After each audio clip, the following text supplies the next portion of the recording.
नमस्कार, news for nation देख रहे हैं आप। मैं हूं आपके साथ रश्मि। बता दें कि उपचुनाव को लेकर बिहार की पार्टियां अपनी अपनी तरफ से तैयारी जो है वो शुरू कर दी है उन्होंने, और साथ ही साथ हर पार्टी की तरफ से ये दावा किया जा रहा है कि इन दोनों सीट पर जीत उन्हीं की होगी। एक तरफ जनता दल यूनाइटेड ये दावेदारी दे रही है कि इससे पहले भी ये दोनों सीट जदयू की ही रही है, ऐसे में इस बार भी निश्चित तौर पर ये दोनों सीट जनता दल यूनाइटेड के खाते में जाएगा। वहीं दूसरी तरफ अगर हम महागठबंधन की बात करें तो आरजेडी, कांग्रेस और या फिर लोजपा हो, ये सभी जो है अपनी अपनी दावेदारी इन दोनों सीटों पर देती हुई नजर आ रही है। लेकिन इस सबके बीच अब पप्पू यादव भी सामने आ गए हैं। बता दें कि जाप सुप्रीमो पप्पू यादव भी इन दोनों सीटों को लेकर अपनी तैयारी कर रहे हैं, और साथ ही साथ किन उम्मीदवार को इन दोनों सीट पर उतारा जाए इसको लेकर भी चर्चा की जा रही है। यानी कि जहां एक तरफ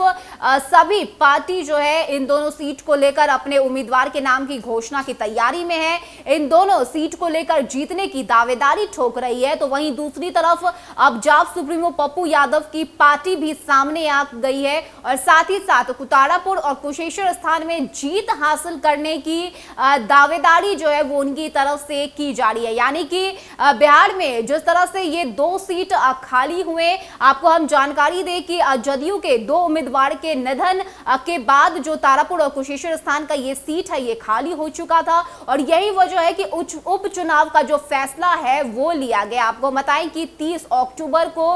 उपचुनाव जो है वो होने जा रहा है, लेकिन जिस तरह से बिहार में इस उपचुनाव को लेकर सियासत देखने को मिल रही है, ऐसे में ये दोनों जो सीट है उसमें जो है और भी ज्यादा जो है ये तापमान इस बात को लेकर बढ़ गया है कि आखिर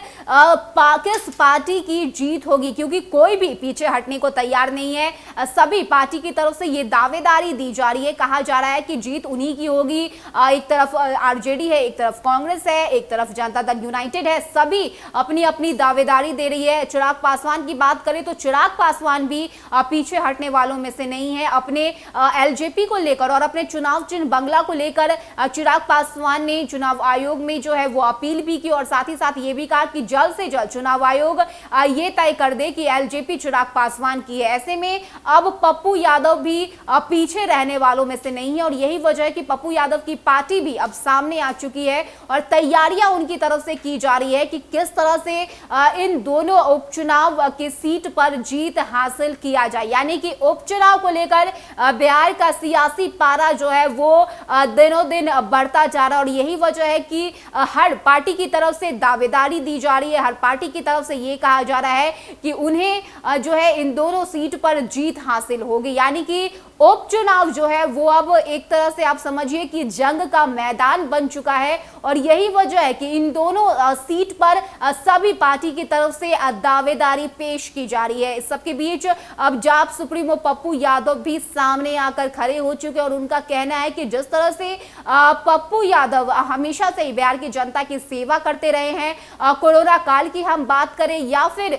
जिस तरह से दिन रात पप्पू यादव जनता के सेवा में उनके समर्थन में उतरे रहते थे, सड़कों पे पप्पू यादव को देखा गया कि वो किस तरह से लोगों को जो है अस्पताल पहुंचाने का काम करते थे, दवाइयां दिलाने की काम करते थे। ऐसे में जनता का प्यार जो है वो पप्पू यादव को जरूर मिलेगा, और यही वजह है कि पप्पू यादव की पार्टी की तरफ से ये अब दावेदारी दी जा रही है कि इन दोनों सीटों पर जीत भी पप्पू यादव की ही होगी। बता दें कि जल्द ही पप्पू यादव की पार्टी की तरफ से दो उम्मीदवारों के नाम की घोषणा कर दी जाएगी, और ये स्पष्ट कर दिया जाएगा कि आखिर किसे तारापुर और कुशेश्वर स्थान के सीट पर उतारा जाए। यानी कि ये उपचुनाव जिस तरह से अब धीरे धीरे जंग का मैदान बनता जा रहा है, ऐसे में अब ये देखना बेहद दिलचस्प होगा कि जीत किस पार्टी की होती है, क्योंकि कोई भी पीछे हटने वाला नहीं है। सभी पार्टी की अगर हम बात करें तो उनका यही कहना है कि जनता का प्यार और समर्थन उनके साथ है, जनता का सपोर्ट उनके साथ है, और ऐसे में जीत भी उन्हीं की होगी। ऐसे में अब देखने वाली बात होगी कि